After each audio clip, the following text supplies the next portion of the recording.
Welcome to the Whitetail Advantage Podcast with your host, Brett Bovin. Thank you for tuning in and enjoy the show.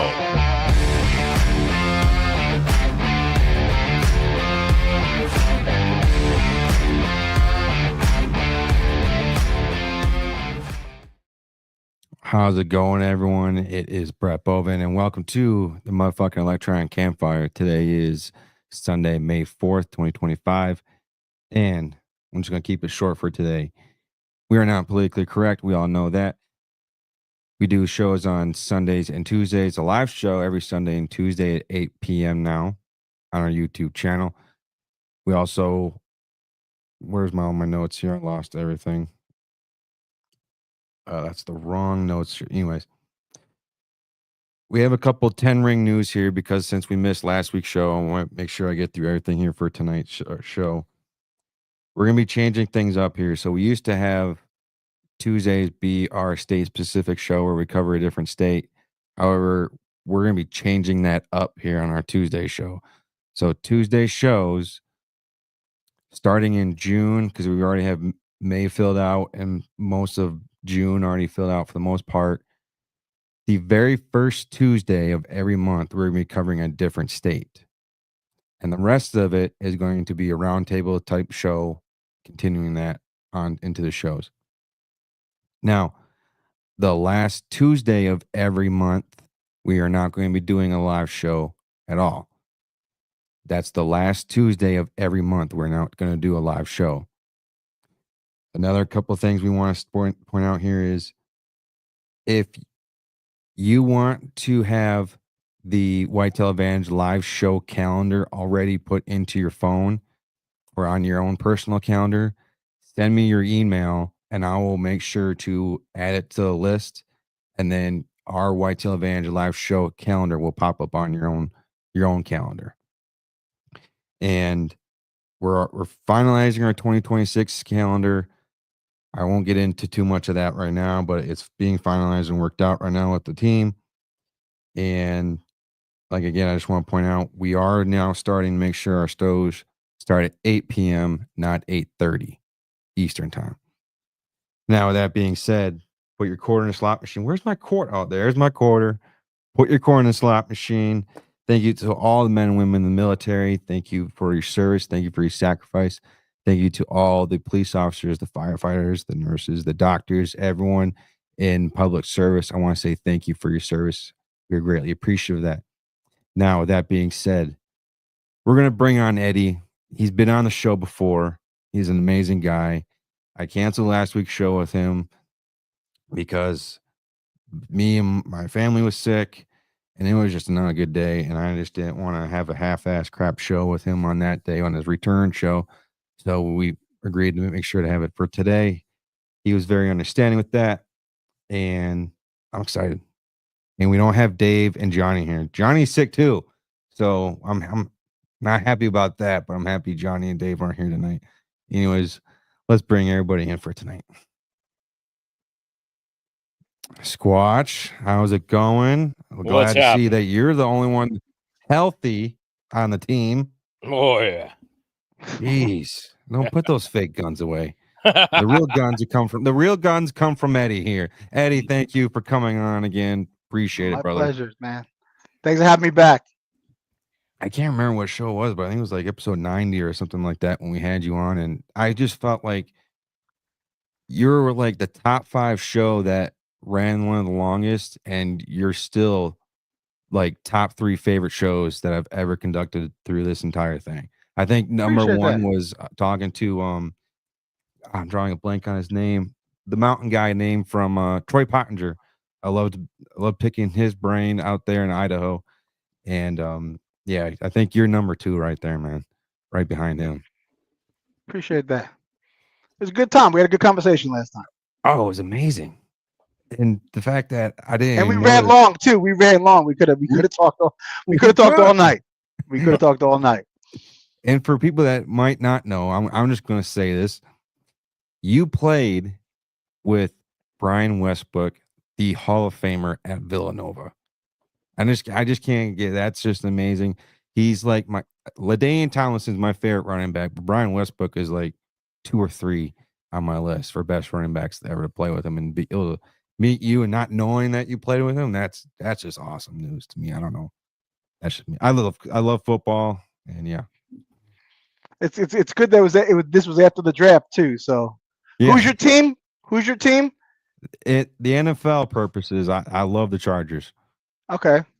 Yeah. We didn't obviously I'm a Giants guy, so we had a good draft, so I'm pretty excited about that. You had a great draft. You picked, and we all knew you were going to pick Abdul Carter. We all saw that coming, but the surprise pick that got me was Jackson Dart. I mean, don't get me wrong, he's a great quarterback, but they traded up for him though, right, to get him. Yeah, I think for that they're assuming that they're getting another Eli, same school, same type of kid, same pedigree, so they're hoping to get another Eli. That we'll see. Is a baller. I love Jackson Dart, and don't get me wrong, I hate Ohio State. I don't like them. I'm an Oregon Ducks fan, but when it comes to draft prospects, I don't know how people weren't looking at Will Howard. He has basically the same measurements and everything the same as Josh Allen. Yeah, he's a big guy. Yeah, like 6'5", 240 type kid. Yep. Yeah, that dude can ball too, and he wasn't talked about. He went like 4th, 5th round. And if you're an Oregon fan, what about the kid who got drafted from Oregon, the quarterback to the Browns with Shador? Like, why did they draft 2 quarterbacks? So I like that kid. Surprised about that kid at Oregon. He was a tough kid. Dylan, he was a tough kid. So I watched a bunch of his games. So we'll see how that pans out in the fall. But I think the Browns are in a dysfunctional state right now that they did that. They have like 7 quarterbacks in their room. Yeah. And Shador already has bad feelings with Oregon because they got his ass stomped out by him. So yeah. Anyways, for people that might not know you, Eddie, can you give a little background about yourself? Yeah. Like you said, I former football player from Villanova, played 5 years in Arena Football League. Stopped playing when I was 28. Spent 10 years as a financial advisor. Now I'm a foreman project manager for a construction company. Gives me a lot of time to get out there and do more hunting related activities, which I love. So, it's just as you get older, you realize, money isn't the most important thing. It's just you have to follow your passion, and to me, that's something that's priceless. The fact that I have more time to go out there and do what I love and still provide for my family I'm in a great situation. I'm definitely blessed. Nice. And last we talked, I don't know if it was part of the reason that you left was because you had a shoulder injury, correct? Yeah, well, I had shoulder surgery in 2003, and right now I'm 1 year out from my last shoulder surgery, which I'm concerned about because it's obviously everything I do is predicated on me being able to bow hunt and be able to shoot my bow. So I got in a car accident last year, and it's been a year out since I had my surgery, and it's there's a lot of question marks, so a lot of question marks in terms of how am I going to feel in September. I do have a doctor's appointment coming up soon to see what's happened. But listen, when you love it that much, if I have to pull back my bow with my teeth, I'll find a way. I promise you, I'll find a way. I'll find a way. Listen, worst case scenario, and I hate to say it, and I don't want to bash on anybody who does it. Worst case scenario, I have a 10-point crossbow sitting right there, and if it has to be used, it has to be used. But I will do everything in my power to be able to shoot my Matthews. Everything in my power. Brett can definitely help you out with that 10-point crossbow because that's what he loves to use. So, listen, if you have to use it, you have to use it. And listen, I love hunting my crossbow. It gives you a whole different type of confidence. Yeah. But there is nothing better or more challenging than attempting to shoot a whitetail with your bow. Oh, so, yeah, definitely. And for me, especially for me, after my first shoulder surgery in 2003, I was a righty. I switched to lefty, and now I shoot my bow lefty, which it's hard. But to me, every time I do shoot and harvest a deer, to me it's like the biggest accomplishment for me as a hunter, because I know I had to overcome so much to be able to do that with rehab and the pain and things that I go through every day. So, eventually I'm going to probably have to go to that crossbow, but until then, I'm fighting it every step of the way. Every step of the way. I think I've seen a video where a guy, he had no arm. He had his left arm or right arm, whatever the case may be, and then he didn't have his opposite arm, and he was literally pulling it back with his teeth and shooting it. I was like, listen. If If it has to get, motherfucker. if it has to get done, because listen, there's nothing better than, pulling back that bow on a deer and let the arrow fly and having to hit your mark. To me, it's just one of the greatest feelings you could feel as a hunter. Definitely. Oh, it's just amazing. Outside of sex, I think it's one of the best feelings in the world. Absolutely. And listen, it's almost the same because you're chasing about 10 to 20 seconds of excitement, give or take. You know what I mean? So it's sometimes it's almost the same thing, So it's like, God, that 10 or 20, if you could bottle up that 10 or 20 seconds and sell it, you'd be a millionaire. But Oh, no shit. but you think about it, people don't realize it's almost like an Olympic 100-meter runner. They trained 4 years for 10 seconds. 10 seconds. And literally, that's what we do all year. We train all year, and whether it's food plots, scouting, cameras, stands, for 10 to 20 seconds of that thrill, that excitement, that tests our skills as hunters. And then boom, it's done. And it's just like the same thing. And no one will understand it until they actually do it. Right. Until they actually do it. And you could, just the same way, me becoming a father, people obviously when you and your wife are pregnant, everyone's giving you advice. Oh, it's going to be this, it's going to be great.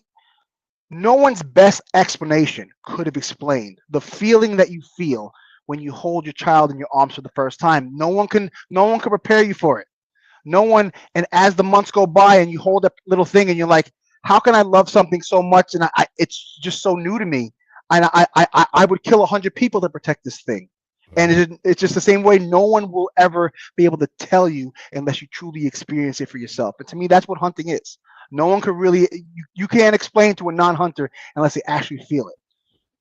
So I remember there was an instance, I talked to these guys obviously about it. It was, I can't remember the date, whatever the case may be, but it was last mid-October where I'm in a good spot.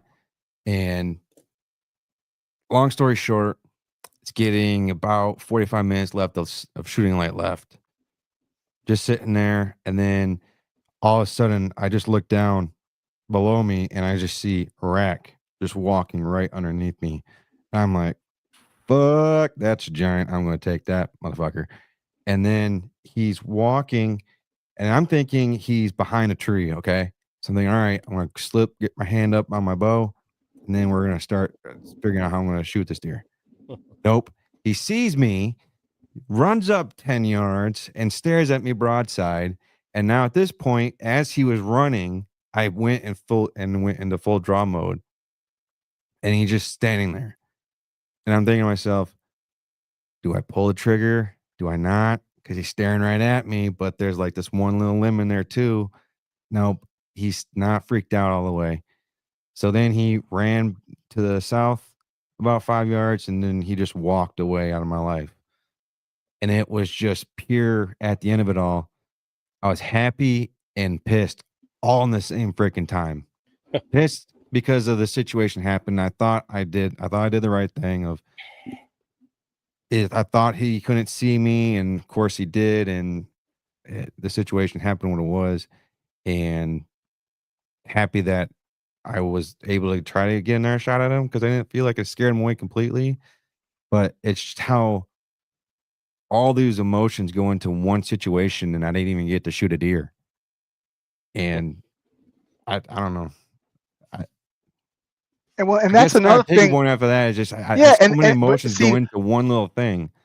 And that's another thing people don't understand, because I had an encounter too during the season where I was right about to get there and I got busted, and the deer that I've been hunting all season got spooked, and people don't realize how upset you get over that, where a week later I'm sitting there at the kitchen table and my wife's like, "You thinking about that deer again, aren't you?" I was like, "Yeah, it's in my head. Like, I'm upset because I thought I did it right and this happened." And I'm like, and she's like, "It's only a deer. You'll get more." But no, you don't understand how much time and effort I put into getting that one opportunity that might not come ever again. Mm-hmm. And it doesn't work out, and that stays with you, and it's motivation for next time. But it doesn't go away. You know, when you have an opportunity like that to shoot something and you put so much time and it's right there and everything, and then it doesn't go right. And it's just, oh, I still think about it. You'll daydream about it sometimes, like, oh, if I didn't lift my arm up as fast, or I didn't do this or that, it could have been different. So, but that's what makes us keep on going out, right? That's why we go out every single time, because every experience is different. Eddie, do you name your deers, Eddie? Absolutely, every single one. Cool, me too. Every single one. People think that's weird too. No. I like to name them based on whatever the experience is. People like to name them, like I name them beforehand sometimes, but if I shoot something that I haven't named, I named it based on the situation. Give you an example.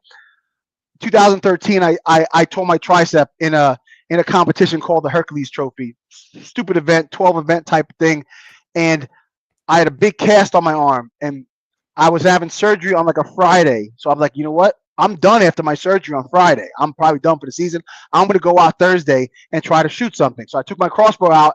I put it over my arm. A deer came out and I shot it. Never seen the deer before. I kind of shot lefty with it on my cast with the crossbow. And I called that deer's name was Surge. I named him Surge because I was having surgery the next day. So I like to name my deer based on whatever situation comes up. But yeah, any good hunter names their deer. Yeah, I do. Absolutely. I always do.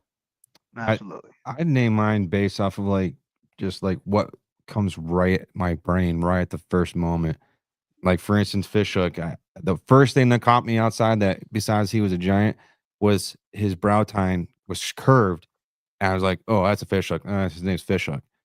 I named one deer I called Toretto because after I shot him, we couldn't find him, and we knew he was alive. And we're thinking to ourselves, I'm thinking to myself, well, I'll see you soon. And this was after Fast 5 came out, and he says to Toretto, I'll see you soon, after he lets him go on the bridge.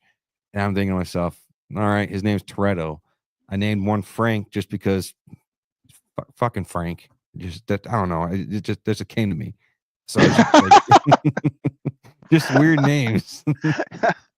And when but do you name deer based on like your scouting? Because I feel like where I am in Jersey, very rarely do we get like the type of pictures and the type of deer that come consistently where before the season comes, you can name deer because you see them on your camera all the time. That doesn't happen for me very often. So most of the time when I do shoot a deer, it's a deer I've never seen before. Most of the time. So I just have to spur the moment. But I know a lot of guys have, track deer all summer long, and the deer live in the same area and they have bigger properties, and they name their deer based on characteristics before even the season starts. I wish I had that luxury to have deer like that, but not so much in Jersey. I watched two that I had. It was two of my main target bucks here. One was just identically perfect, so I called him Mr. Perfect. And I watched him. He ended up getting busted up. He wasn't so perfect midway through the season because another bigger buck moved in and threw him around. And then I had a buck that I called Clyde, and he's about a 5.5-year-old 8, and he's just a little bit bigger on his right side than he is his left. So it made me think of the old Any Which Way But Loose movie with Clint Eastwood in it. They had the orangutan in there, and he used to say, right turn, Clyde. So I said, well, they call him, he's got a bigger side. So I called him Clyde the whole season. So it was pretty cool. It's crazy how our mind works sometimes when it comes to naming deer. Yep. I think I've heard some people they don't like naming their deer for whatever reason, and I think it's a fun aspect of it because I don't know. I think it's fun, and I don't see a big reason not to. Opinion. Well, some people are just too cool to name their deer. They think it's like childish. So, you know what I say to them? Yeah, especially if you're scouting, pre-season and you have different deer and you're trying to explain to someone. I had a deer I called Big Boy, and it's just when I referred to my friends, like, yeah, I'm going to the Big Boy spot. So they kind of knew which deer I was talking about. So instead of saying, oh, remember that 12 point that I talked about? Like, it's just easier when you give it a name. Yeah. Right. Exactly. Yep. Yeah. So you can separate them. Yeah. I know, Eddie, you're a health guy. So I want to talk about your workout regimen Because I know it's hard kind of like to do probably the workouts like you used to do back Oh in my God. college and stuff like Yeah. that. So how did you adapt your workout style now to continue to stay in shape for hunting Well, season and just in general regular day life, stay in shape? well, I think one of the things I actually had this conversation the other day with someone is, and I truly believe this, and some of my friends who are professional bodybuilders would be upset that I say this, but it's a shame that the majority of people follow fitness people on social media that are bodybuilders or professional bodybuilders or fitness influencers, when the bodybuilder workout is meant to build muscle. However, bodybuilders don't care about movement. They don't care about functional movement. They don't care about being able to scratch their back or shoot a bow. So when we follow workouts like bodybuilders and you're not a workout and you're not a bodybuilder, eventually you're going to lose mobility. And that's where I feel like guys my age, I'm 49, we're starting to have issues with our shoulder, with our back, because we've been following workouts from guys who don't care about being mobile, but we want to be mobile, and it's hurt our mobility. Almost every single guy I know that hunts has shoulder issues because we've been following. We've been trying to build muscle, but not work on functional mobility. So, as I get older, I realize, wow, it's bodybuilding and functional training are two different things. You can still gain muscle and still work on mobility and flexibility. As we get older, hands down, the key to longevity is flexibility, because a tight muscle is one that strains or breaks.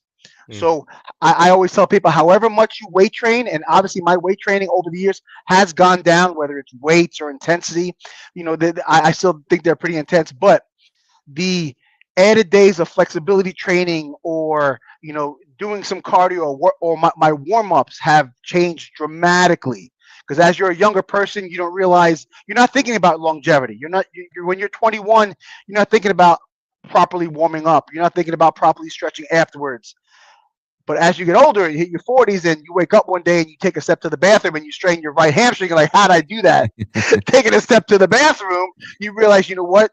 Those things like flexibility training and warming up and every time I do shoulders or do chest or do any kind of multi-joint movement, the first thing I do when I get home is I ice that body part. And people are like, why do you ice? You're not hurt. I ice so I reduce inflammation so tomorrow I can function. So it's more we have to worry about prehabilitation rather than rehabilitation. Obviously, right? Rehabilitation is after you get hurt. Well, I want to do prehabilitation where I want to do exercises and do things for my body so I don't get hurt. Because once you get hurt, you're never the same. My football coach back in the day used to tell me all the time, what's the best ability in sports? It's availability. If you're hurt, you're good to no one. Yeah. So as we get older, it's like, what? It's risk reward. The stuff I do at the gym, is it worth the reward? 90% of the time, it's not.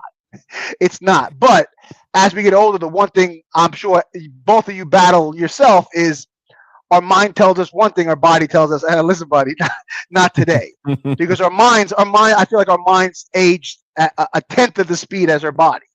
So, my biggest thing is controlling my mind and having that conversation with myself mid-workout. Is this worth doing? Obviously, most of the time I do it anyway, but I do pay the price. But, listen, as we get older, our nutrition is different. Our nutrition is different. We're not as strict half the times, and we need to be. What you look like on the outside is a direct correlation of what you put on the inside. And especially with kids, it's hard. I've eaten more chocolate and snacks in the last 17 months than I have in the last probably 10 years. No lie. Just because I give my son stuff and, let me taste that. Or let me have this. Or let me have this. Or you want pizza? Let me get pizza. It's just, it's definitely harder as a parent. I've definitely have more respect for some of my friends who I played with at Villanova who have gained significant amounts of weight, but they have 4 or 5 kids. Now I understand why you've gained the weight. It's definitely harder as a parent. But yeah, I always wondered when I was growing up, like in high school, I was in shape and great shape and playing football. And then when I got to college, I was doing the same thing because I wanted to get in law enforcement. So I was like, in law enforcement, the rule was if you become a cop, you lose the right to be out of shape. So it was constant running, constant workouts, and I was following all different types of workout programs. And then I told myself, like, I'm never going to become that guy I see walking down with 3 kids, a beer belly, and a fat fuck. That's not going to happen. Next thing I know, I got 2 kids, busted up my knee in the police academy, and I'm drinking a little bit more beer here and there. I'm eating a little bit more McDonald's because they want it, and I just want them to shut the heck up.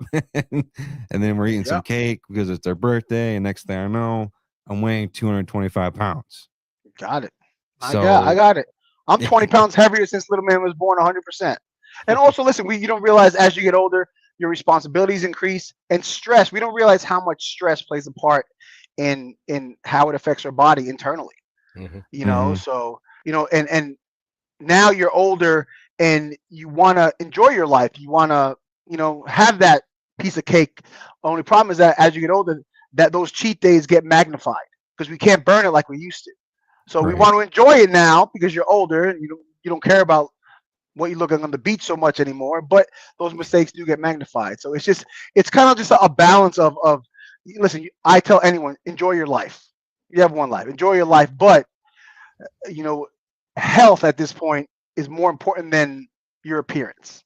Yeah. And because the one thing I see too many people in their older years, 60s and 70s, now they're chasing health.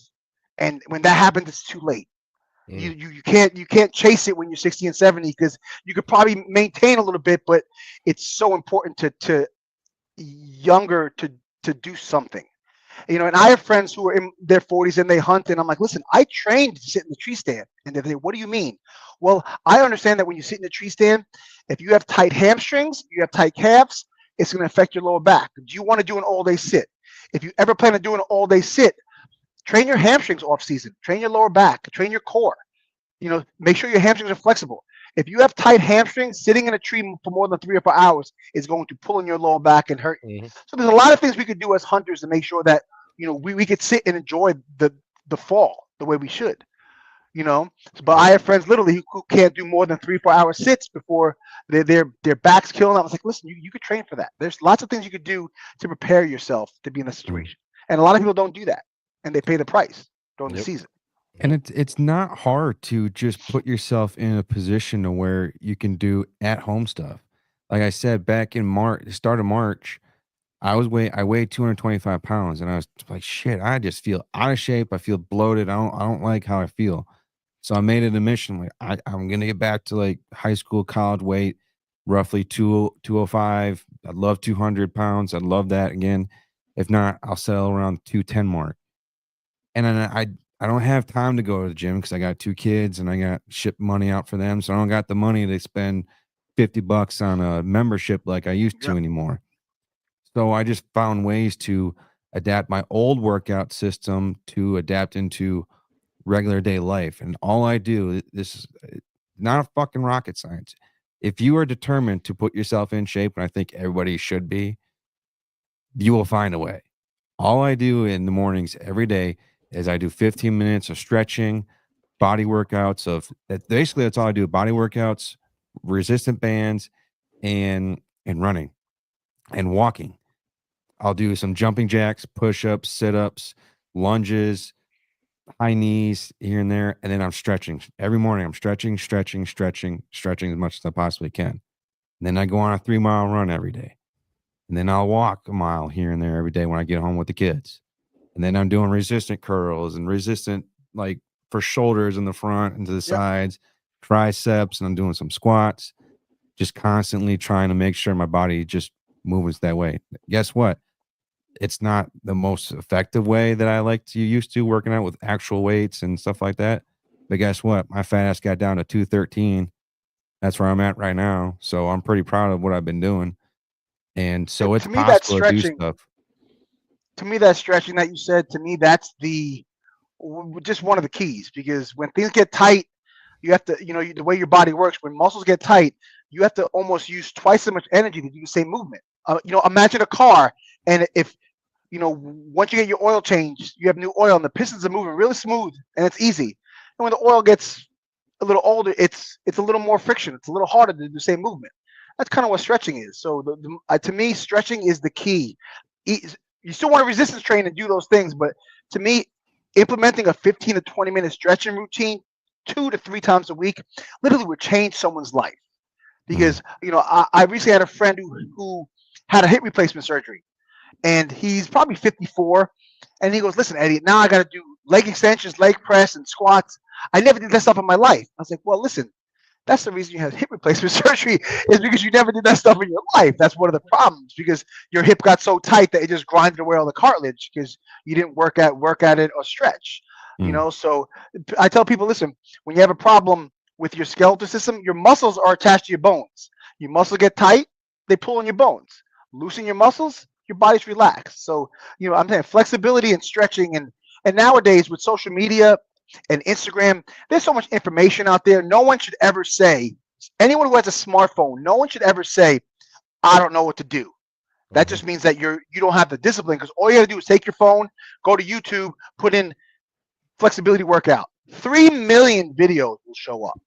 Find one that works for you. Try a different one. Or put in hamstring flexibility or lower back core.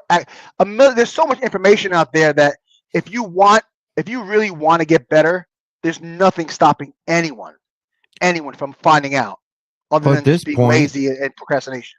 Yeah. And at this point with AI, you can just say, hey, AI, whatever system I don't know, AI, build me a workout based off my own calendar. Yeah. Take 10 minutes, and it will design its own workout plan for you. And I'm sure they could easily do that now at this point with AI technology that we have out there these days. Yeah. So you not wanting to get in shape is your own I'm gonna find an excuse not to. Absolutely. And listen, I tell people all the time too, when I tell them I actually train for hunting season, you never realize how out of shape you are until you're dragging a buck across a field like 600 yards, and you're like, how is it so hard? And you're like, and you're huffing and puffing, trying to drag this thing to the woods or across the field. You never realize, wow, I thought it was in better shape than this, but this is burning. But it's a good burn. It's a good burn, but it's still, it's not easy. What was it? It was after I got my deer last year, and we were dragging them out, and this was back when, at that point, I was like, oh my God, you're right. I'm out of shape. And I'm thinking, oh, we went, what, a foot? It's amazing. It's amazing. Like, listen, you can deadlift 500 pounds, but you drag a deer 10 feet, and you're like, oh my God, I'm struggling. Yep. Like all we did basically was just flip them over and moved them, and then we stopped. We're trying to figure out what we were doing, and I'm just like dying. I'm like, all right, my fast has got to get back into shape, because you're right. You pull out a buck, and it wasn't like a big fat buck. This was just like a buck that probably weighed 180 pounds or something like that, and I'm just like chugging air like I've never chugged air a day in life before, and yeah, so you're right. Your adrenaline's kicking. You're like, and you're huffing, and you're just, I gotta get him out. I gotta get him out. Like, I shot 2 years ago. I shot a bear. She was a female. She was like 330 pounds before, but I think like 300 dressed. Yeah. And I think I moved her 50 feet in an hour. I was by myself. I was like, I thought I was strong, but I couldn't move her. I had to call some buddies to come and help me out. I was like, I couldn't even lift her 300 pounds. I deadlift more than this. I'm like, I couldn't even though it's dead weight. I was like, God, I was struggling, sweating, just breathing heavy. It was crazy. So yeah, I tell people, listen, you want to be successful, you gotta prepare. Preparation breeds success all the time. Squatch, you've been going through the comments. Has there been anything that I've been wanting to bring up here? I've kind of dropped the ball on that tonight. No, we had Twilight Hunters. He was talking about how his career has hurt his back and shoulders and all that stuff, fighting off the bad guys. And he did, not to cut you off, but he did have a podcast, his very first one, where he was talking about his rehab surgery plan with his physical therapist guy too. So that episode was great to listen to, with how he's going through his own type of physical rehabilitation type program like Eddie is right now. Yeah, and then he was just commenting on that he doesn't drag deer. He quarters them up and packs them out, so it's a little bit better on you than trying to pull a deer through the woods. Yeah. Oh yeah. Now I don't go hunting without my deer cart. Now I gotta throw it on the cart and I gotta wheel them out. I gotta wheel them out. Yeah. What are you doing, Eddie, for nutrition wise? What are you doing there? I mean, obviously, Listen, I'm still obviously I still actually have some bear meat that I'm eating. Listen, definitely the last 17 months with my son, I'd allowed myself to enjoy life a little more. But again, with that, like, I'm definitely 20 pounds heavier, since my son. But listen, as we get older, the one thing we stop doing is most people don't intake enough protein, and that's just from 50s, 60s, 70s, 80s. As we get older, the key to longevity is your muscle mass. Your muscle mass is what keeps you going as you get older. You see those older people when they get to 60s, 70s, 80s. You can see a 60-year-old in a wheelchair, and you can see that same 60-year-old at the gym, deadlifting 315. It's like, what's the difference between those two people? Obviously, life choices, but it's about maintaining your muscle mass. And as we get older, I believe it's after age 40, you lose a certain percent of muscle mass every single year. Well, one of the things that maintains your muscle is protein. So if you're not eating enough protein, you're going to accelerate that loss, that muscle atrophy. So I tell people, listen, I would say for an active person, as a bodybuilder, you want 1 to 1.5 grams of protein per pound of lean body weight. But for an average person, it's probably a half to 1 gram of protein per pound of lean body weight. Not pound of weight, a pound of lean body mass. And most people don't hit that. I know I struggle hitting that myself sometimes. Because if you look at a piece of chicken, it might have 16, 17 grams of protein in a piece of chicken. And if I'm supposed to eat 200 grams of protein a day, how on earth am I eating 10 pieces of chicken in a day? It's just not happening. It's not happening unless I'm literally training for that. But I always tell people, listen, if you want to get fit, you have to just bare minimum increase your protein intake, your lean protein intake, and maintain that as you get older. You can still do you can still live your life and have those cheat days, but skipping on adequate protein definitely will hurt you over the long haul. Yeah. I'll tell you, I've always been farmer strong. Always growing up, be able to do things guys couldn't do and just have that raw brute strength. But let me tell you something. I hit 50 and I'm still strong, but it's like everything slowed down. My metabolism slowed down. My urge to just want to freaking just get up and go do something is slowed down. So, Brett, you'll see as you get older, it slows you down quite a bit, but I've been being good. Actually, I switched everything. I'm eating fruit now just for lunch. I'm not having a big sandwich and trying to not eat so much when I sit down and eat, not putting what I made on the table, just putting my plate on the table. So it's not oh, well, that was pretty good. I'll have some more. No, I mean, I'm 250 right now. So I got to get back down to 210, 212, in that area, and I'll be all right. But it's tough, man. The older I get, I'm just screw it. I just want to freaking have that steak or have whatever. But, today I'm walking up a freaking hill and I got the blind on my back and, I'm huffing and puffing. I'm like, yep, you gotta start getting in shape a little better, my man. So we'll see. I'm working on it. It's definitely hormonal too. As we get older, whether you're a hunter or not, as you get older, our man juice, our testosterone level. There's so many things in the world right now that naturally lower our testosterone levels, and that's our lifeline. I know for me, not to get too personal, but I got my blood work done recently, and my testosterone level is 100 points less than it was last year. Yeah. And that's something that and that could be from environmental factors. That could be because of my diet changed a little bit. That could be from stress. That could be from a bunch of things. And that's something that if your hormones are not in balance, you can have the perfect diet, the perfect workout plan, and you're still going nowhere. Yep. So I always tell people if because next year I will be 50 and go get your blood work done. Go to the doctor. Say you want a full screen. You want to make sure that you're in an optimal state health wise to enjoy your life, because if it causes depression, fatigue, lack of motivation, lack of sex drive. So many things happen to us as our hormones decrease. Yeah. So, keeping them optimal is huge. And that could be because, and your diet could affect that also. Yep. There's things dietarily that if your diet's been off, it could affect your hormone levels, and that affects everything. So, Yep. other than the workout, there's so many other things as men, as we get older, that we have to take in consideration and make sure we watch. My testosterone's decreasing only for two reasons. One, because it's for environmental purposes. I live in a world where there's furries that are in this world. Two, stress because I have to deal with furries living in this world that we live in now. So I yeah. get it. I get it. I get it.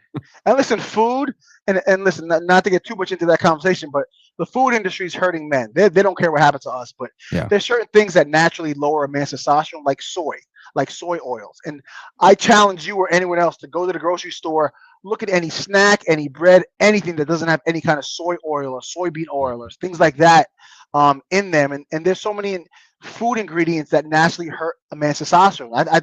You could do the research, and you'll see that today's man is like the lowest recorded testosterone in history, and that's because food is killing us. And females, on the other hand, there's so much estrogen in milk and dairy products that females are more enhanced at like 9 years old, and girls are having their period earlier and earlier because of the hormones in certain products. So it's just not only are you battling family stress and nutrition and getting older, you're battling all these outside factors and the food industry at the same time. So it's funny that you mentioned that though, because when I was growing up, around junior year roughly for me, so this was probably around 2010-ish ballpark, kind of in my opinion, when soy was kind of the new thing of being in health, and you gotta drink more soy and stuff like that. Hi, Michael. My mom bought a lot of soy products and a lot of soy milk. I love milk growing up because I just love milk. And I was taking a lot of health classes, and because I wanted to get into some form of health, I thought, as a career growing up in life. Anyways, I did a lot of research, and like you just said, it's great for some health purposes. However, there's a big negative side to it for men itself, and it's decreasing all of these other things that basically, quote unquote, make men. Yep. And I pointed it out to her, and she's like, "Well, okay, yeah, good point. Yeah. Listen, and when people ask me, things about nutrition, I always say, try as hard as you can to eat something as close to its original state as possible. As far away from the processed. Listen, everything has to be processed, but eating a potato opposed to a French fry. Eating something as close to its original form. Eating like a piece of venison rather than something processed. So because everything's so ultra processed nowadays, that's not helping us either. So it's definitely definitely uphill battle for everyone nutrition wise. And I was a big person where in my probably until like 2 years ago, I still would do probably 12 to 20 eggs in the morning. That was my breakfast, 12 to 20 eggs every single day. Now I can't afford to do that. Because a dozen eggs is like $6. So I'm still like 6 to 10, but that's definitely affecting me too, because that cut my protein in half. So, and there's all these fads out there like intermittent fasting and things like that you could do. But to me, listen, all that means is skipping breakfast. That's all intermittent fasting is. You're skipping a meal. You want to be in a caloric deficit. But as we get older, skipping a meal also means that we're not getting that nutrition that we needed. So to burn some body fat. So there's definitely a balance there. I say as people get older, just make sure that you're eating good food. Make sure you're eating enough protein. Get ready for hunting season, because you need the energy. You need the energy. You need the muscle. Yep. I will say this: when we can kind of do some questions here about hunting before we go conclude for the night. I remember one day in the police academy, we had to do a food log. We had to write down everything that we ate, even when we were in and out of the police academy. And so because our police academy wasn't a stay at a location, we got to go home to our places and come back. they showed us one day on our health day, whatever, the side by side of a cow and a rabbit, I think it was, and you could see all the white fatness of a cow compared to all the regular, just awesome meat of like a rabbit. And it was like, now which meat would you prefer to eat?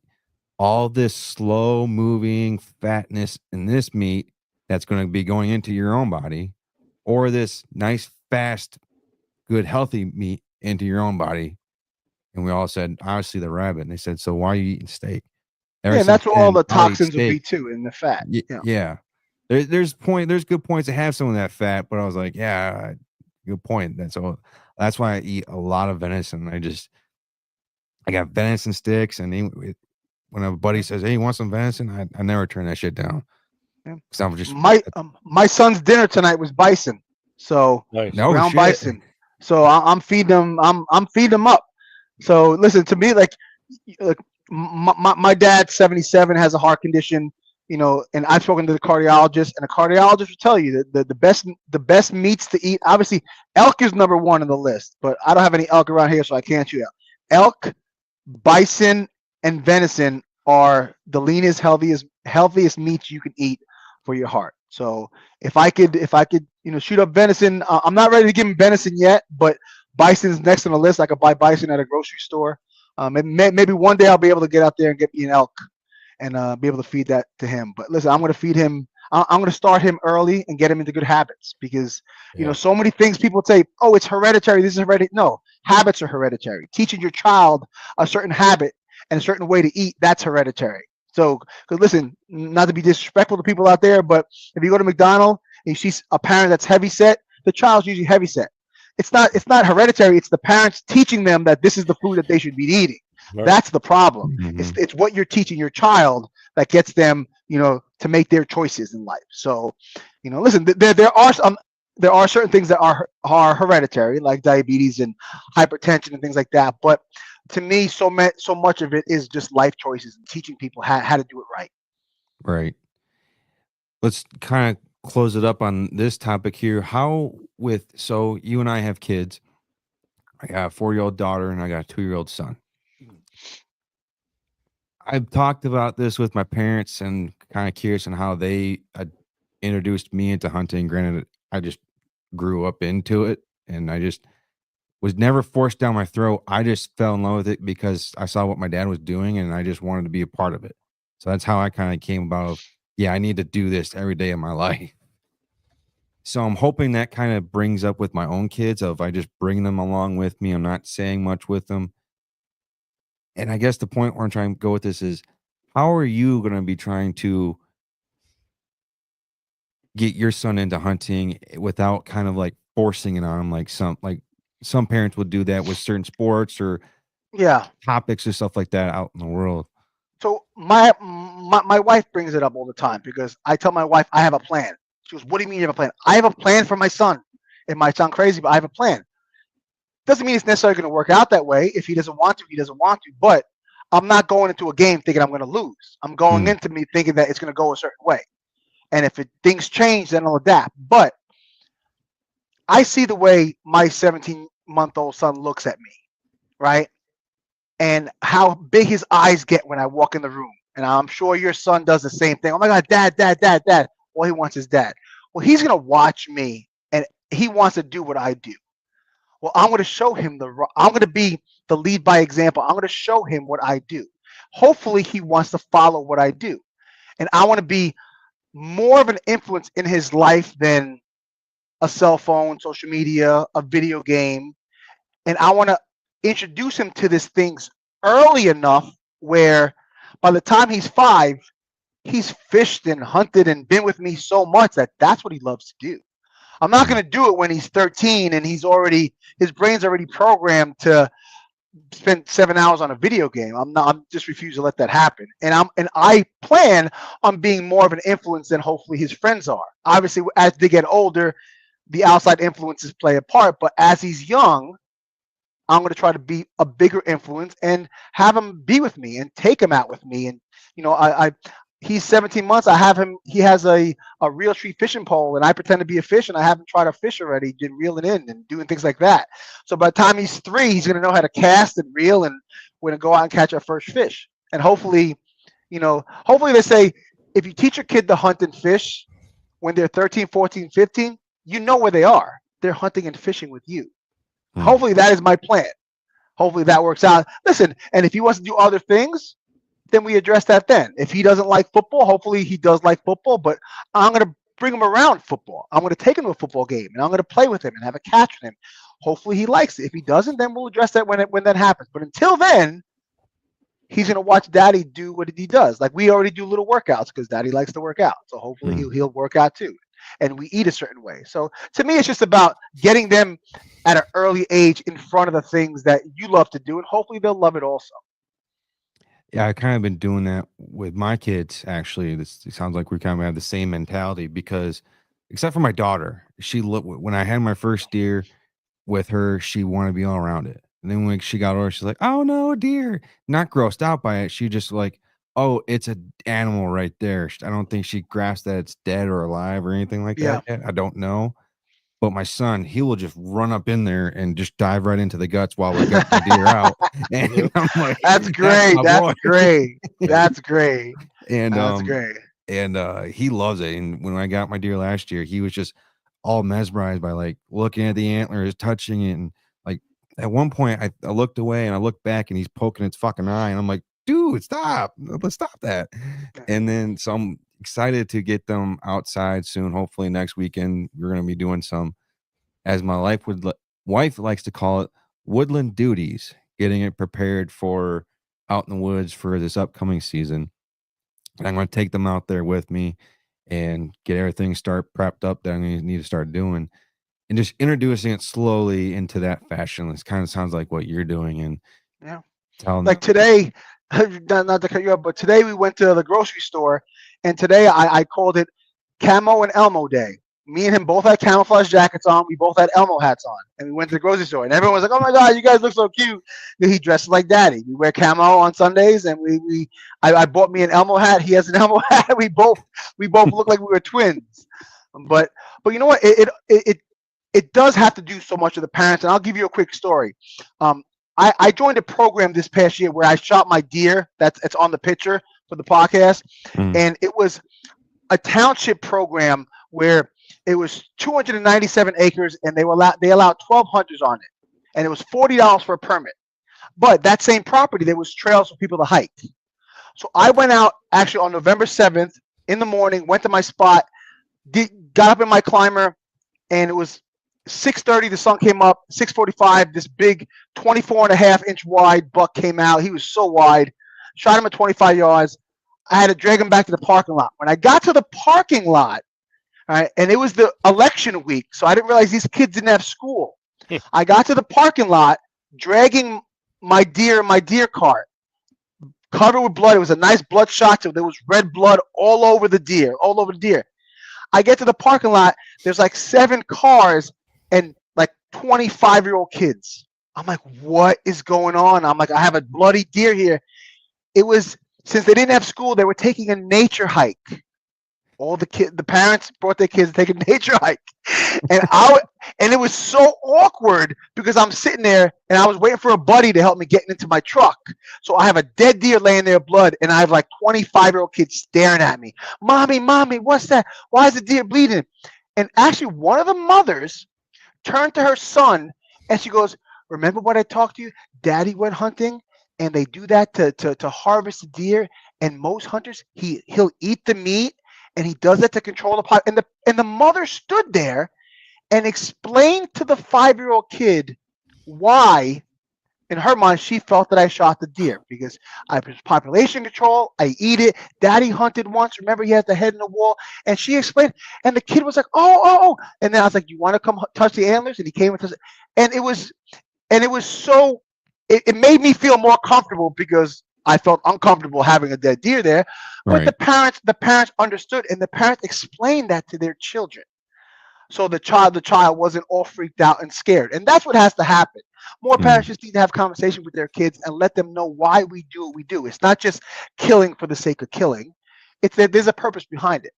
And once they know the purpose, they'll be more inclined to want to do it rather than go out there. And obviously, there are guys who are there who don't follow that same principle. But I hope to think as a hunter, most hunters are ethical hunters and they hunt for the right reasons. Yeah, I agree with you too on that. And that's one thing I tell my daughter, at least. And so we live in a neighborhood and we got deer running around all the time. And I tell my wife, the deer in this neighborhood, they're off limits because I could just basically shoot them with a fucking BB gun type deal. Yeah. Game over. But I say, oh, you got 5 months left. Oh, you got 4 months left, and the game's on, motherfuckers. And my daughter will be like, "No, Daddy, you can't shoot those deer. They're the deer, my friend." I'm like, "Yeah, for like a couple months, and then they're not anymore." And then I try breaking things down. Like, you see the venison that you won't eat that's on your dinner table right there? I shoot those to feed you. And I use the hide. I don't even know what I use the hide sometimes for. Sometimes I donate it. And I use that to make sure that you have food to eat. I do that to make sure that the population's staying in control, and it's the best way that I possibly can. And it's all environmental stuff that we're doing here as hunters. She's 4. She gets most of it, but at the end of the day, she's like, just don't shoot my deer. That's all that's all she cares about. Just don't shoot her deer. Yeah. My mom says this. My mom says the same thing. My mom says the same thing. My mom has a house in Pennsylvania, and I swear to you, she showed me pictures last year. I think it was probably 140, 150 inch deer in her backyard, and she was feeding it corn. And I was like, "Are you kidding me? Like I haven't seen a deer like that ever in PA hunting. And it's in my mom's backyard, and right across the street is state land." I was like, "Ma, you can name him Bucky, but if he walks across the street in October, Bucky's gonna be on the wall forever." Bucky's gonna be on as long as Bucky stays in your backyard, but that's a shooter deer in a heartbeat. My mom said, "Don't touch my deer." I'm like, "All right, I won't touch him until he goes across the street." So that's what happens. I get it. That's cool though that you got to see. How did any of the other parents or kids react outside of that one? Most of them just grabbed their kids, said, come over here," because they didn't want them to get too close. Uh-huh. But a lot of them heard the other mother, so they were just listening. No one said anything inappropriate. I was because that would have made it even more uncomfortable if they said something inappropriate. Right. Because it actually was, I think, the day after the election, so you never know how tempers are flying in climate that we're in. Because obviously, based on my truck and the stickers on my car and things, they knew which way I was going. So I was glad there was no exchange like that. But the parents were they were taking the kids on a nature hike to explain nature. So it was, I guess it fit into their agenda for the day. Yeah. For me, it was uncomfortable from the beginning. I was like, "Oh my god!" the moment I come out, they were there right at 7:00 by the time I got my deer back, and I was like, "Oh my goodness!" But, well, way to start off the nature walk with, "Yep, that's right there." Yeah. Oh man, I won't be back to that spot. If we have time, I have a real quick story. And the one thing I would tell hunters is because I'm actually getting ready to go to Iowa in June. I teach a kids camp out there. It's called Raise That Full Draw. We have like 50 kids. We teach them how to hunt from stands, tree stand safety, hunter education. We do all that. And the one thing I'm going to tell them when I get up there is, as a hunter, you're responsible to know the rules and regulations for your property. So don't listen to your friends. Don't listen to anyone else. You're responsible, and you take accountability. With that being said, I hunted this property for the first time. $40 for the permit. It was township land.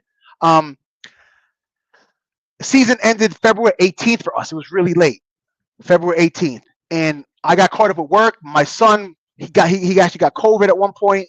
My wife was sick, and I was like, I didn't realize that the rules stated that you had to get your tree stand out of the woods no later than 3 weeks after the season. I didn't know that.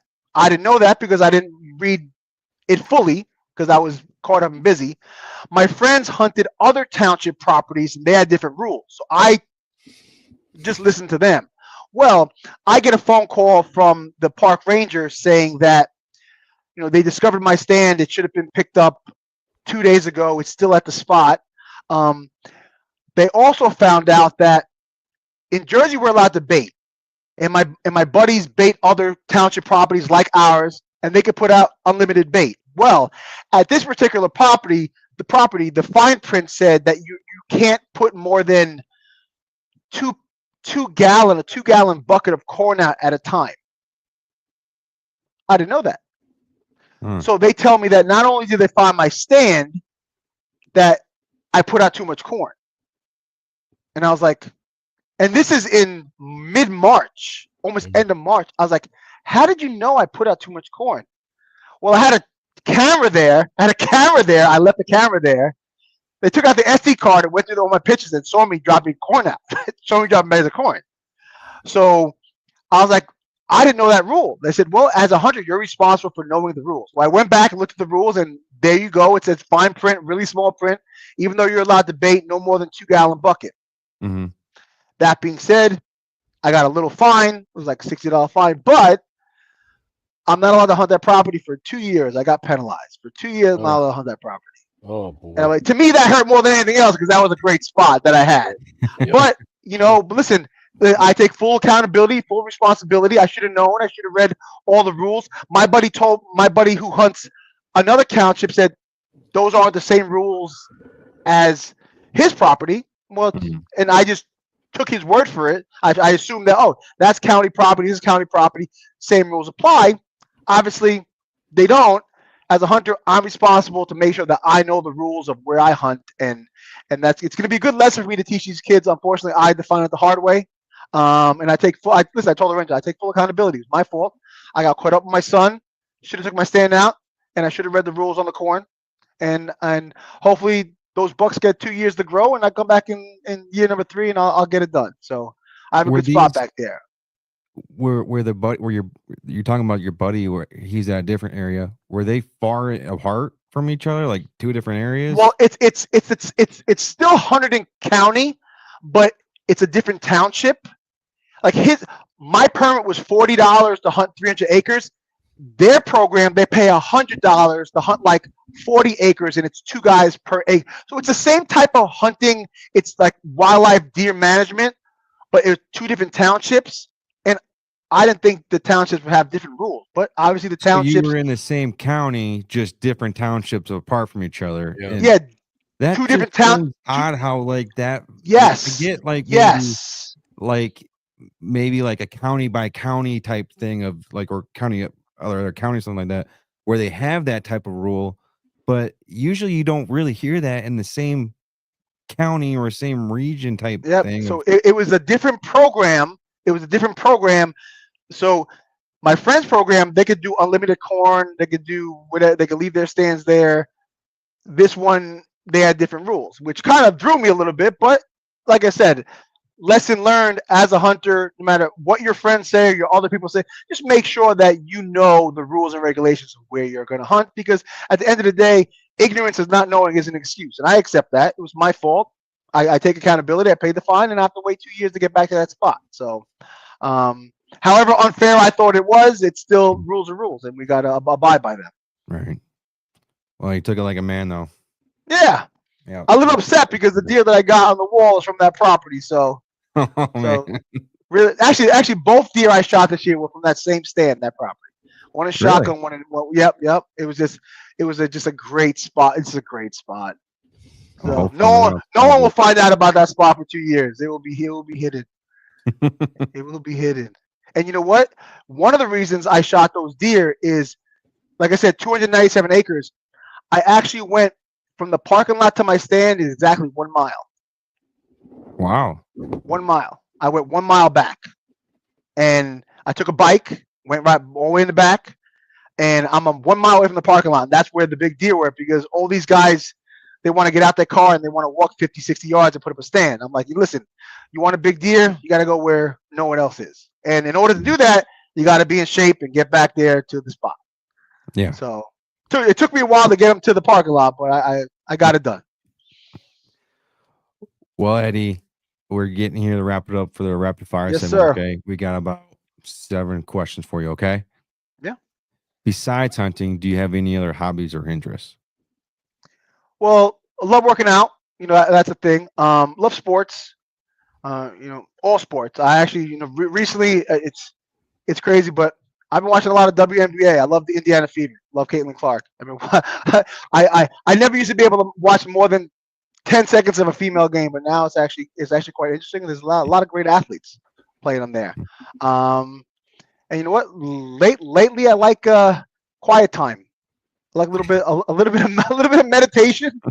You until you become a parent, you don't realize how important 10 to 15 minutes of just being by yourself and within your own thoughts. That's kind of how what we love about hunting, right? That we could be in a tree and for those couple hours, it's just you within your own mind, be able just to think about the things you want to think about, enjoying nature, and just having that sense of peace. No one bothering you, no external factors.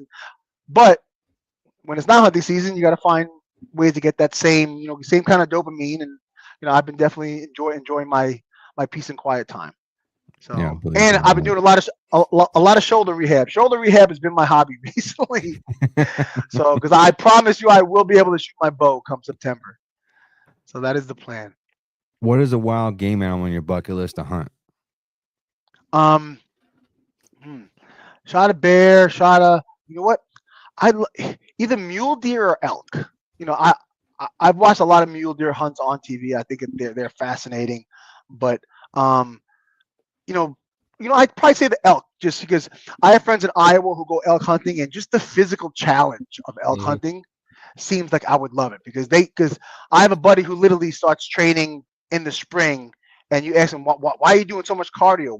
He goes, I'm training for elk season. I was like, what do you mean? He goes, he'll walk 5, 10, 15 miles in a day, when they go elk hunting. And to me, that'd be I think I'd love to take on that challenge, just because I love the fact that when you have something in sight, you have something to train for, something to motivate you. So knowing that I had an elk hunt where I had to know I had to be in shape or I'm going to pay the price, I'd love that type of motivation. And I heard elk, and I've had elk before, and it's really delicious. Yeah, I've held. That is very good. Yeah. What is a wild game animal you want to try eating? Well, you know what? I've eaten a lot. So there's an event in Staten Island that I go to every year. It's called Wild Game Night. It's a 13 course meal, and I've been going for the last 8 years. And it's elk, wild boar, venison, rattlesnake, alligator, pheasant, frog legs. Like, they just keep on coming out with all this crazy stuff. And I do that every year. And I've had so much different. I look forward to that event so much, because I've eaten some crazy stuff. Don't really like rattlesnake that much. Tastes like rubber. Love alligator. Alligator is great. I recently heard a podcast not too long ago about moose hunting, and that was fascinating. Moose hunting in Alaska. So I wonder. I've never tasted moose. Don't know what it would taste like, but that'd be an interesting meat to taste. It's incredible. But I think you're the first one to actually say moose. Yeah, we've been asking. But the moose hunt itself, moose hunting in Alaska, you're talking $60,000-$70,000 plus for a moose hunt. I'm like, so that sounds like a meal that I'll never have. I'll never have. That's a little bit out of my range for a hunt. Let me ask you this, because I have to ask it for Michael. Have you ever tried possum before? No, I have not tried possum. I've tried squirrel though. I've had some squirrels, so they're surprisingly delicious. Oh, amazing! And it's only I had some guys trick me. I went hunting once with a bunch of guys from Brazil, and they made dinner, and they're like, "Oh, try this," and I thought it was like little chicken wings. I didn't realize what it was, and I was like, "Wow, this is really good." And then I look outside, and there's like squirrel carcass. So I'm like, "Oh, wow, great!" But it was pretty good. It just shows you that so many people, like, if you don't know what it is and you eat it, if it's delicious, it's delicious.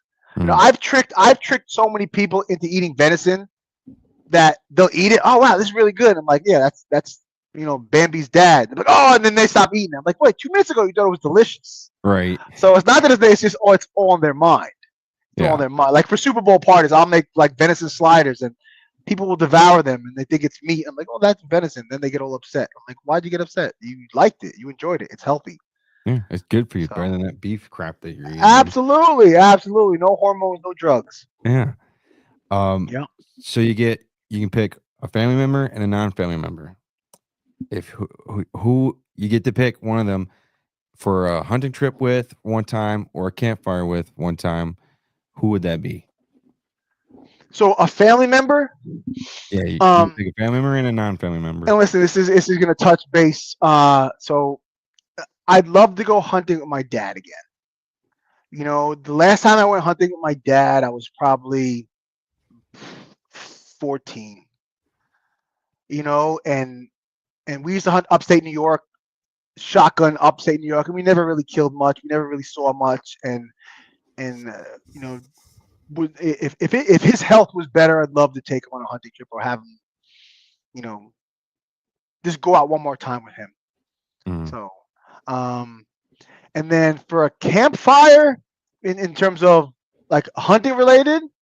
Yeah, you can bring someone for a hunting trip one time or share a campfire with one time. Who would that be? That's a rough one. That's a rough one. I don't know. That's a hard one. That's a hard one. Who would you give me? Who would you pick? Let's say this: if I have a whole bunch of people I love to go out hunting with, but to be able to sit by a campfire with, though, it's a toss up between Ted Nugent and Fred Bear. Okay. I love to sit around a campfire with one of those two and just pick their brains. And more lenient towards Fred Bear just to pick his brain. Yeah, I listened to a podcast once with Jackie Bushman, and he was just just seemed like he had so much. He had stories upon stories upon stories. He's a cool dude. Yeah, and I was like, he'd be a cool guy to sit down because even though he only got through a couple of, I guarantee, I'm sure he has story upon story upon story, hunting story, old school hunting stories. And he's even mentioned guys like Fred Bear and stuff like that before. So that'd be cool to sit down and hear some stories about how they used to hunt when it was hard back in the day. Yeah. So because now they say we hunt easy with all our technology. Yeah, technology. Yeah. What would we do without cell cams, right? What would we do? I don't know. All right, last question here. How do you think we as fellow hunters could or should do to improve the hunting community as a whole? Man, it's one thing I'm going to tell the kids when I go up to camp is, you know, I pay my own way. I fly to Iowa. I pay my own way to come volunteer. And I know that I travel the furthest out of any volunteer there to go out there. And I do it because I love it. And, you know, what I would tell these kids is I don't view it as raise that full George to thank me for coming to volunteer. It's almost like I should thank them for allowing me to come in here and share my experiences with the kids. And all I ask them to do is that when they're older, they pay it forward. They pay it forward. They take a youth out hunting or teach a kid how to shoot a bow or teach a kid some rifle safety.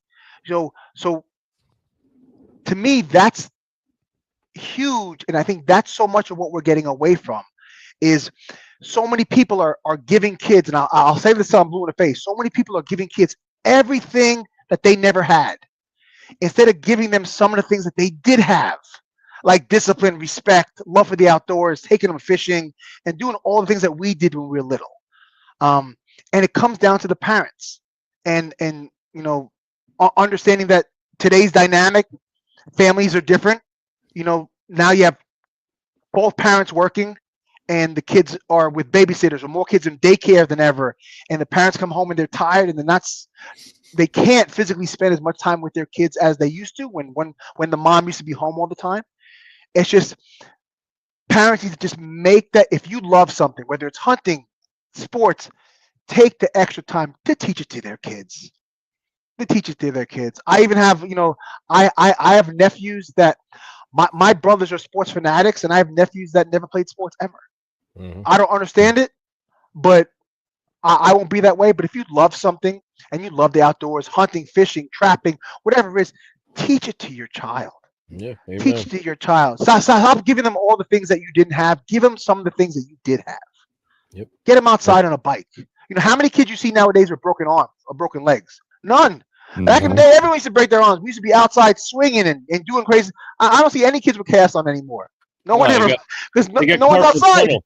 They get carpal tunnel. Yeah. No one's outside anymore. So to me, it's just about, listen, parents need to just I know. Listen, I give parents all the credit in the world.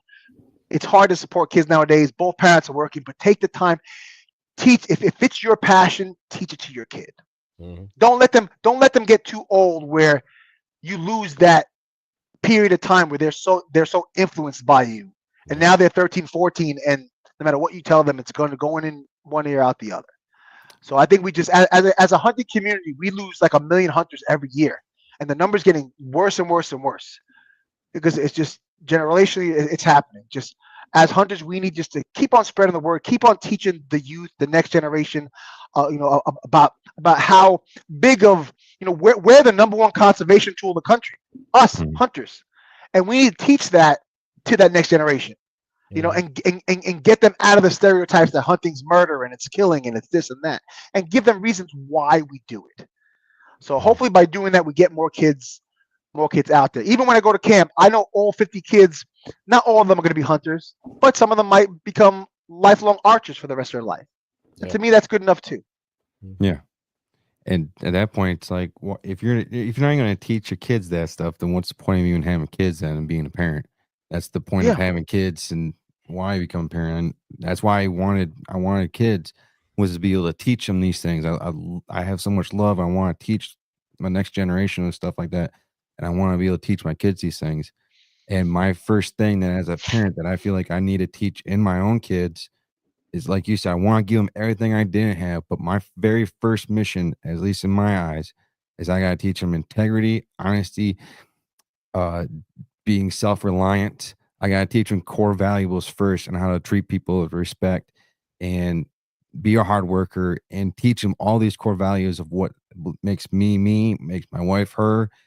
Teach these core values in them before I can start teaching other things. And then once I start getting that in them, I start teaching them all the outdoors and everything that I want them to be a part of. And that's what I'm looking forward to. And if they don't take about it, if they don't get into sports, then I'll be a little hurt. But as long as they follow their heart and give whatever they give at 110%, then I'm going to love and support them in any fucking way that I possibly can. But at least I did what I think I had to do in teaching them everything that I could.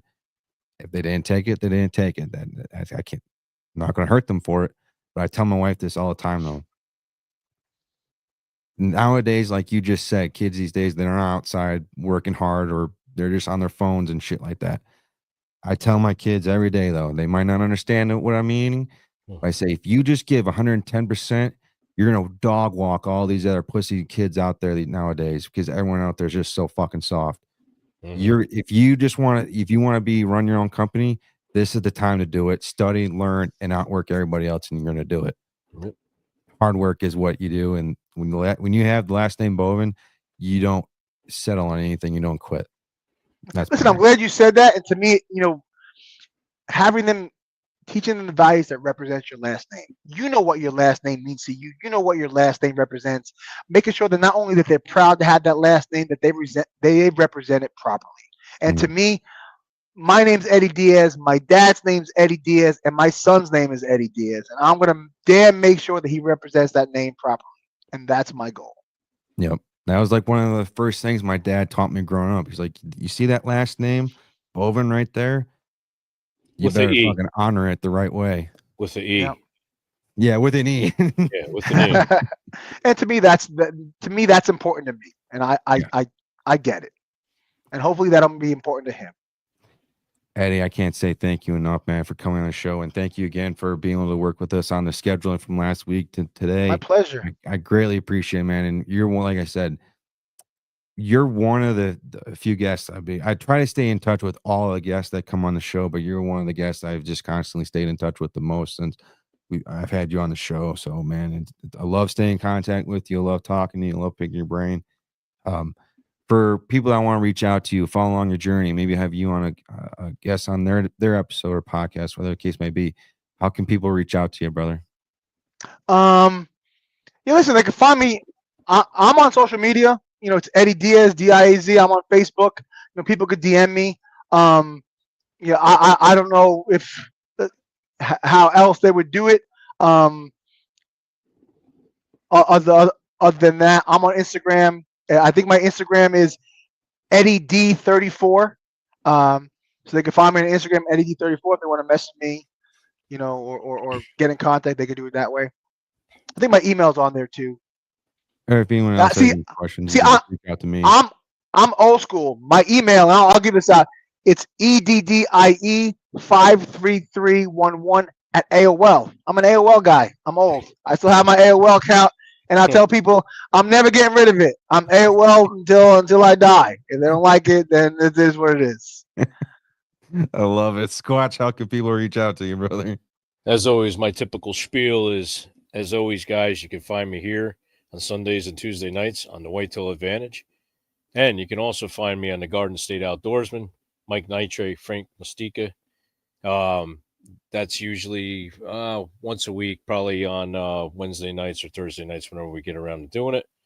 And you can find me on all social media platforms under Outdoors and More with the Squatch, and also my YouTube channel, which we're going to have some really cool turkey footage coming up pretty soon, but I got to sit down and edit a bunch of videos. So hope you guys all enjoy that when we get that one out.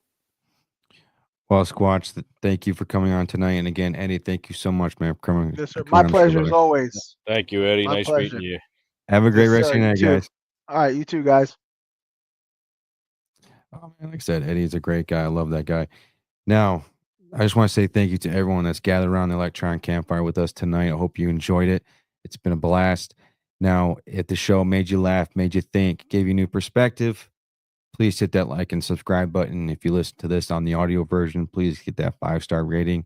Also, give us your feedback. We're constantly wanting feedback. Want something different? Want something changed?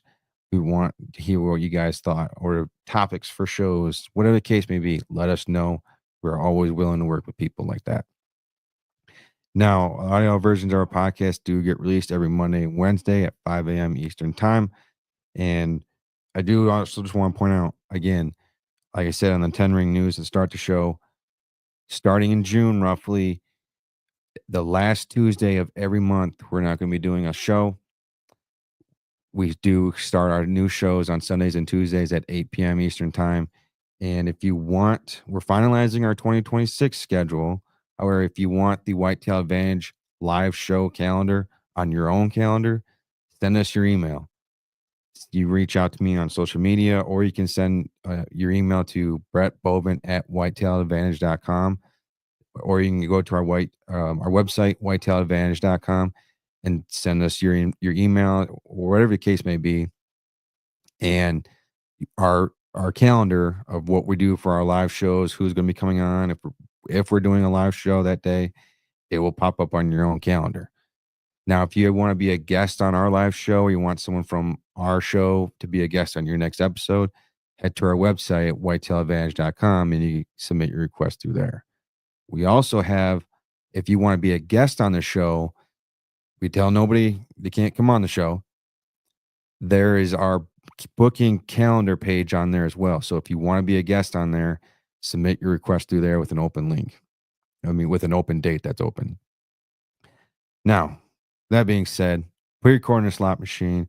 Thank you for everyone that's tuned in for tonight's show, and we see you all on Tuesday. Have a great rest of your night, guys.